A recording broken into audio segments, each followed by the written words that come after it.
దేవుని బిడ్డలు ఏ తగ్గేదేలే అనేటువంటి జోకు డైలాగ్ కుటుంబంలో పనికి. ఈ కుటుంబంలో మనిషి ఉంటే కష్టం ఉంటుంది, నష్టం. వాళ్ళు సంసారికి వెళ్ళిన పొద్దున్నే వెళ్ళేసరికి భార్య పెద్ద లిస్ట్ వచ్చి ఈ లిస్ట్ అంతా కొనుక్కి రాంటుందంట. పిల్లవాడేమో బట్టలు ఉంటాడంట, కూతురేమో పుస్తకాలు లేవంటుందంట. ఆ సాధువు ఆ కుటుంబాన్ని చూసి అని అనుకుంటాడట, సంసారి బహుత్ దుఃఖీ హై, సాధు బహుత్ సుఖీ హై. ఆ సంసారం చూడండి ఎలా తినేస్తారా అని దర్జాగా ఉన్నాం అనుకున్నాడట. అదే సాధువు మళ్ళీ రాత్రి ఇంటికి వచ్చాడట. ఆ ఇంటికే చక్కగా భోజనం చేసి ప్రాంతాలు పాడుకొని ప్రార్థన చేసి పడుకుని నిద్ర అవుతున్నారట. వీడికి నిద్ర అట్టట్లేదంట సంసారికి, సాధు గారికి. ఆవిడ అనుకుంటున్నాడంటే సంసారి బహుత్ సుఖీ హై, సాధు బహుత్ దుఃఖీ హై.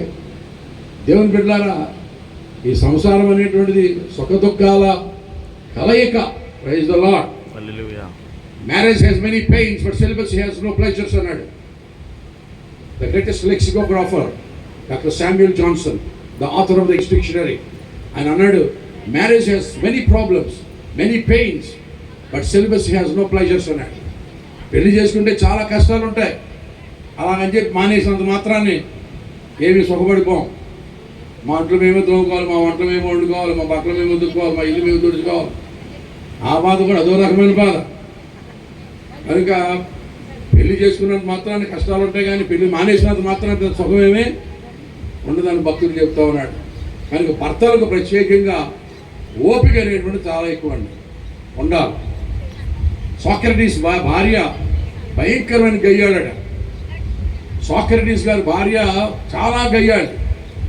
ఆయన ఎప్పుడు కూడా శిష్యులతో చాలా ఫిలాసఫీస్ మాట్లాడుకుంటూ తిరుగుతూ ఉండేవాడు. మహాజ్ఞాని సాక్రటీస్. అలా ఆవిడోసారి కొండతో నీళ్లు మోసుకుని వెళ్తూ ఆయన ఫిలాసఫీ మాట్లాడుతుంటే శిష్యులతో కలిసి ఆ కొండట్టుకు వచ్చి నెత్తి మీద పడేసిందండి. నెత్తి మీద పడేస్తే అన్నాడంటే సాక్రటీస్ గారు, oh all this thundering and lightning brought about a single pot of water అన్నాడు. ఏంటి ఇన్ని ఉరుములు మెరుపులు కలిపి కొండ నీళ్ళేనా అన్నాడు.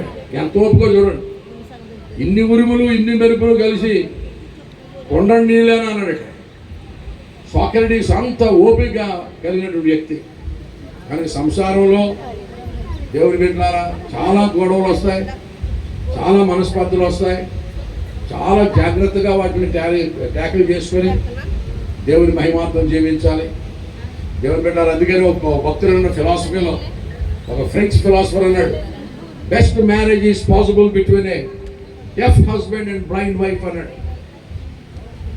చెవిటి మొగుడు గుడ్డు పెళ్ళం అయితే కాపురం బాగుంటుందట. భర్తలు ఎప్పుడు కూడా చెవిటిలోకి యాక్ట్ చేయాలంట, భార్యలేమో గుడ్లోకి యాక్ట్ చేయాలంట. భర్త చూడనుకోండి, మూలుక్కున్నా ఇసుక్కున్నా తిట్టుకున్నా వినపడదు, కోపం రాదు, కొట్టడం. అదే పెళ్ళం గుడ్దనుకోండి, లలిత జ్యూలో చుట్టు తిప్పిన దానికి ఏం కనపడదు, మళ్ళీ ఏమాలి. భర్తలేమో చెవిటిలాగా ఉండాలట, భార్య అని హర్షిత నువ్వు గుడిదానిలాగా ఉండాలా. ఆడవాళ్ళు చూసిందల్లా కొనమంటారు. నాని డబ్బులుంటే కొను, కృష్ణారేసలేక కృష్ణాలు ఉన్నట్టు ఆడవాళ్ళు ఇష్టం ఉండదు.